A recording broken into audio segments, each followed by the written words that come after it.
नमस्कार दोस्तों, उम्मीद करते हैं आप लोग बहुत ही अच्छे और बहुत ही मगन में होंगे। भैया अभी भी मेरा H1 भी एक्सपायर हुआ था, तो नया नया वीज़ा लेकर आए, फिर से एक्सटेंड करवा कर आए, तो सोचा आप लोगों से अपना एक्सपीरियंस शेयर कर दें, ताकि आप लोगों का भी फ्यूचर में H1 भी एक्सपायर होने वाला है, तो थोड़ा सा पहले से जानकारी रहेगा क्या प्रोसीजर होता है एक्सपायर होने के बाद, क्या क्या लीगल स्टेप होता है, ताकि यहाँ पर रुक सकें फिर से या फिर एक्सटेंशन ले सकें। वो सारा प्रोसीजर आपको बता देते हैं। अभी नया नया है तो पूरा क्लियरली सब कुछ बताएंगे, स्टेप बाय स्टेप बता देते हैं। पहला तो है कि मतलब आपको पता होगा H1 भी जो होता है मात्र 3 साल के लिए होता है। यदि फर्स्ट टाइम आपको मिला है तो 3 साल यूएस में रुक सकते हैं, उसके बाद वो एक्सपायर हो जाता है। उसमें भी पिटिशन जब से स्टार्ट होता है तब से काउंट होता है, तो 1 साल इंडिया में बीत जाता है जनरली सबका। मेरा तो 1.5 साल इंडिया में बीत गया था, 1.5 साल यहाँ पे रुके, उसके बाद एक्सपायर हो गया मेरा वीज़ा। तो जब भी आपका वीज़ा एक्सपायर होने वाला है उससे 6 महीना पहले आपको कंपनी मतलब जो भी है नोटिफाई करेगा कि आपका H1 भी एक्सपायर होने वाला है, कि आपको एक्सटेंशन रेज करना है या नहीं करना है। यदि कंपनी भूल गया है, आपका एम्प्लॉयर भूल गया, तो आपको याद दिलाना है कि हमको H1 भी एक्सटेंशन चाहिए अगले 3 साल के लिए। मेरा वीज़ा एक्सपायर होने वाला है 6 महीना पहले। यदि 6 महीना पहले आप स्टेप नहीं लेते हैं तो बहुत समस्या से आपको गुजरना पड़ेगा, क्योंकि आप एक्सटेंशन यदि रेज नहीं करते हैं तुरंत, यदि वीज़ा एक्सपायर हो गया गलती से, तुरंत आपको यहाँ से निकलना पड़ेगा खाली करके, एक दिन यहाँ पर रुकने नहीं देगा। यदि आप एक्सटेंशन फाइल कर देते हैं तब जाके आपको भले उसमें कितना भी टाइम लगे, उसके में H1 भी एक्सपायर होने के 240 प्लस 240 डेज आप रोक सकते हैं। इसीलिए आपको 6 महीना पहले एक्सटेंशन रेज करना है, काहे कि उसको प्रोसीजर में लगभग 8 महीना 9 महीना साल भर भी लग जाता है। जैसे मेरा 8 महीना तक अप्रूव ही नहीं होता, फरवरी में रेज किए थे, बताएंगे नवंबर तक कुछ हुआ ही नहीं था, तो उसको मतलब अक्टूबर तक कुछ नहीं हुआ था, तो प्रीमियम प्रोसेसिंग के लिए डाले, मतलब थोड़ा एक्स्ट्रा रुपया लगता है, तो प्रीमियम प्रोसेसिंग 15 दिन में अप्रूव कर देता है। जो भी रिजल्ट दे देता है, रिजेक्ट चाहे अप्रूव, जनरली अप्रूव हो जाता है यदि आपका फर्स्ट टाइम एक्सटेंशन है तो मेरा नवंबर में अप्रूव हो गया प्रीमियम प्रोसेसिंग के बाद। यदि अप्रूव हो जाता है तो उसके बाद फिर से वही आपको एक पिटीशन मिलेगा I-797, जिसका फिजिकल कॉपी लेकर आपको ट्रेवल करना है, कहीं पे भी जाना है।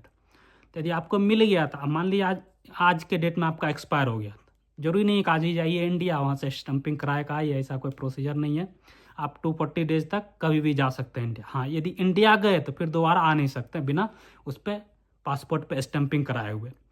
अब स्टैंपिंग का प्रोसेस बता देते हैं। यदि आप एक्सटेंशन के लिए डाले हैं, जो आपके पास वो पिटिशन मिल गया, उसके बाद जो होता है उस पर आपको अपने पासपोर्ट पे स्टैंपिंग कराना है, मतलब वही वीज़ा का। तो उसका प्रोसीजर में पहला काम जो आपको करना है, आपको अपॉइंटमेंट बुक करना है।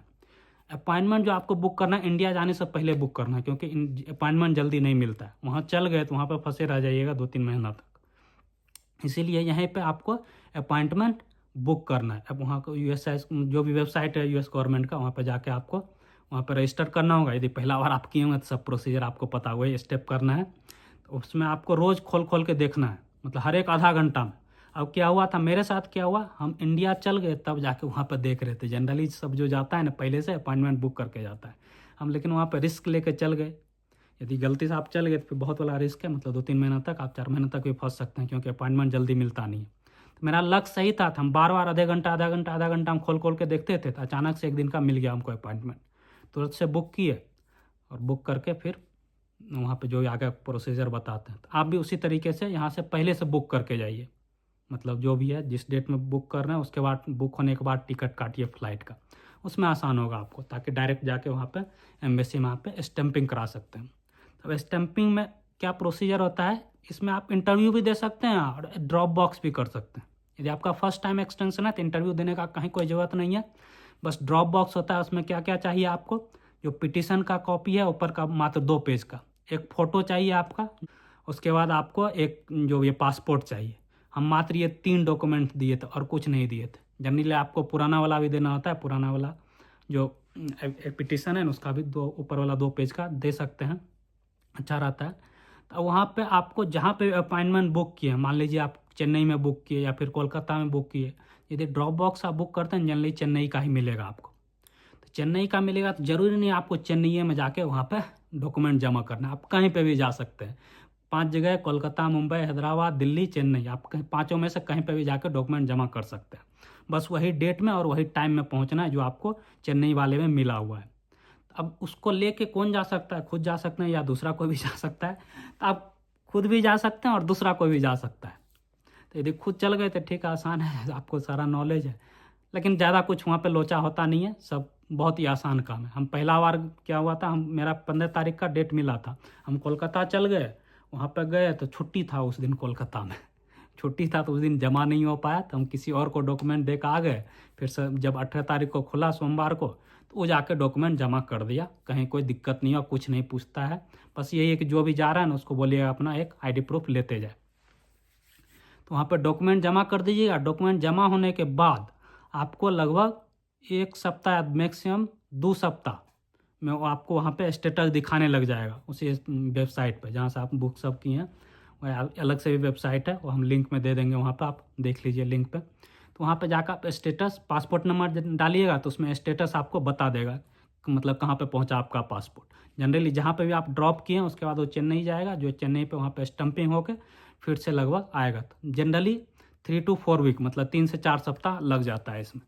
तो मेरा लगभग 3 सप्ताह लगा था। उसके बाद यदि आप जो भी है एड्रेस जहाँ का भी दिए हैं, एक होता है कि आप चाहते हैं कि वहीं से जाके पिक कर लें, तो वहाँ पे मतलब 1-2 दिन में आ जाता है। वहाँ पे स्टेटस जैसे अप्रूव हुआ मतलब इशूड आता है, इशूड हो गया तो उसके बाद 2 दिन में वहाँ पे आप लाने के लिए जा सकते हैं।